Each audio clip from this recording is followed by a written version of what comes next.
violate them, our energy drops. If we align, and we're going to have disease, we align with them, high energy. So that's the science of achievement. Learn to measure progress. Once you've set up a project now, you want to turn nothing into something, now you must measure your progress. How are you doing? Here's how we teach it to our children. Life expects us to make measurable progress in reasonable time. Measurable progress in reasonable time. That is the game of life. So part of it is not just to set up the proposed project, but as we start working on it, we start measuring how we're doing. Now first, what is reasonable time? You can't ask someone every 5 minutes, how are you doing now? See, that's too soon. Guy says, I haven't left the building yet, give me a break. Now we can't wait 5 years, that's too long. So there's reasonable time. So make this note now. What is reasonable time? 1, at the end of the day. A conversation a father should have with his daughter today, because the magic is there. If he waits till tomorrow, the magic may be gone. Today. Next is a week. Make that note. Usually, we get paid by the week. Somebody adds up our value to the marketplace, out comes the check. The next week, somebody adds up our value to the marketplace, out comes the check. What I learned to do is to change my value to the marketplace so the check kept getting bigger and bigger and bigger. I didn't have to change the economy, I only had to change myself. Measure your own progress. Success is a numbers game. We demanded of our children, how many years do you want your child to spend in 4th grade? Approximately. About 1 year, right? You say, well, if they're nice kids, would you give them 3 or 4 years? You say, no. This is not a nice game. This is getting ready for the future. This is getting ready for the challenges and the opportunities. You can't linger in 1 grade more than 1 year. Now make this note. The same should go for us as adults. Don't linger more than 1 year in 1 grade of learning. Adult, management, entrepreneurship, leaderships of all kind. Keep up the pace of learning. Okay. The numbers. Measure. Count. Now here's the key. Face the truth. If you're only making this much progress, you know, there's no use trying to kid the world, no use trying to kid anybody else, and especially don't kid yourself. If in a period of time you've only made so much progress, you just got to swallow hard and say, this is the truth.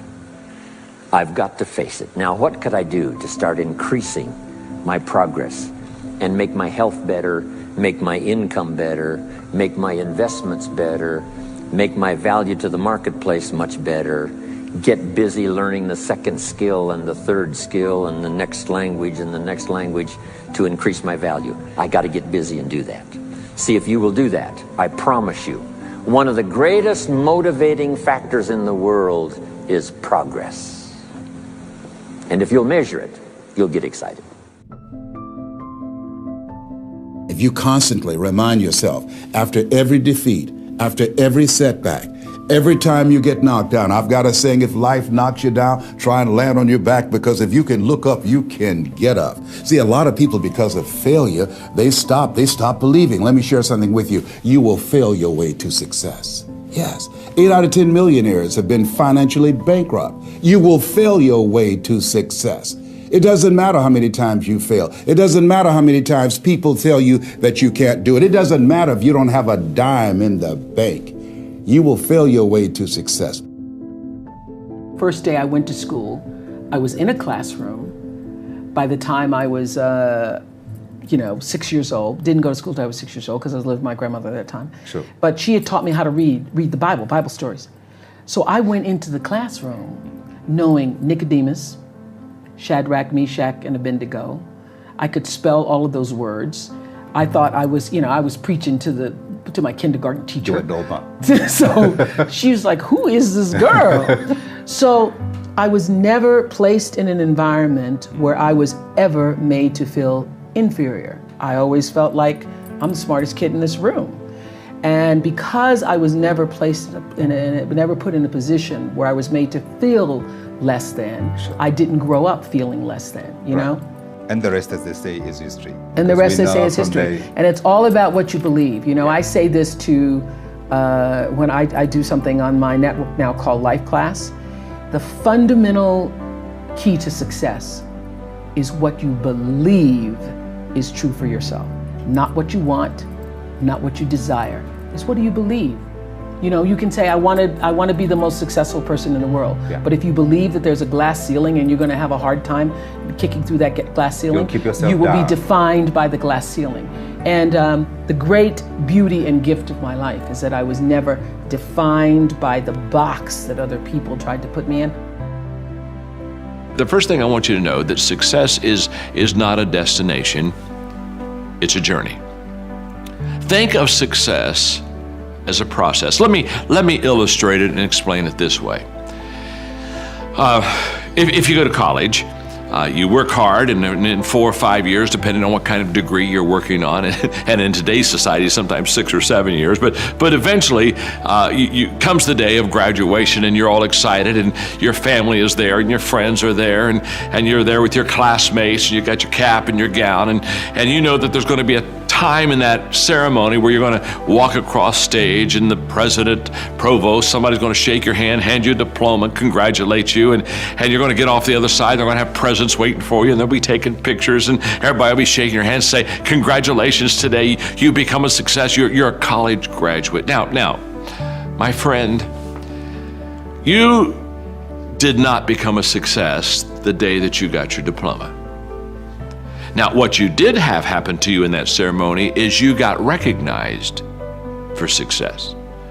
The diploma is recognition of what you have done the previous 4 or 5 years. You see, you were a success in your freshman year when you decided to not drop out of school like some of your other classmates and decided to stick to it. And you were a success every time you studied for a test. And you were a success every time you did a project or did a writing assignment. You see, you're a success all through school.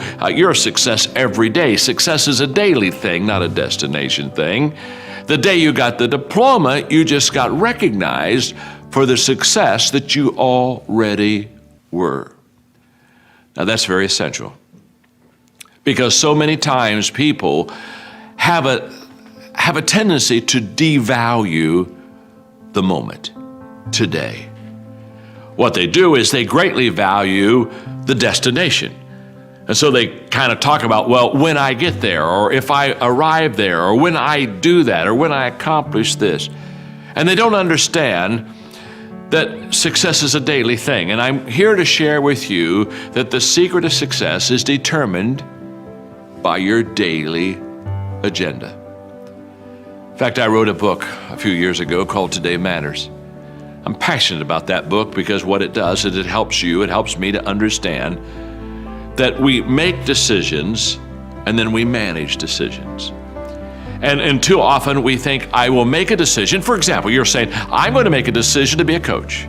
Or I'm going to make a decision, you know what, I'm going to make a decision to be a public speaker. I want to be a communicator. Well, congratulations. You've made a wonderful decision. Coach, speaking, good decisions. But that won't make you a successful coach. That won't make you a successful communicator. It's not the decision that makes you. You've got to make the decision by managing it, and you manage the decision on a daily basis. In other words, what you want to be tomorrow, you've got to do today. You visualize tomorrow. That gives you hope, and that's your motivation, and that's your dream. Nothing wrong with that. You visualize tomorrow, but you value today. What's that mean? That means that what I do every day is either getting me closer to that vision, that dream, that goal, or it's really driving me farther away from it. You see, every day, we are either repairing or we're preparing. You see, if I messed up yesterday, guess what I get to do today? fix yesterday.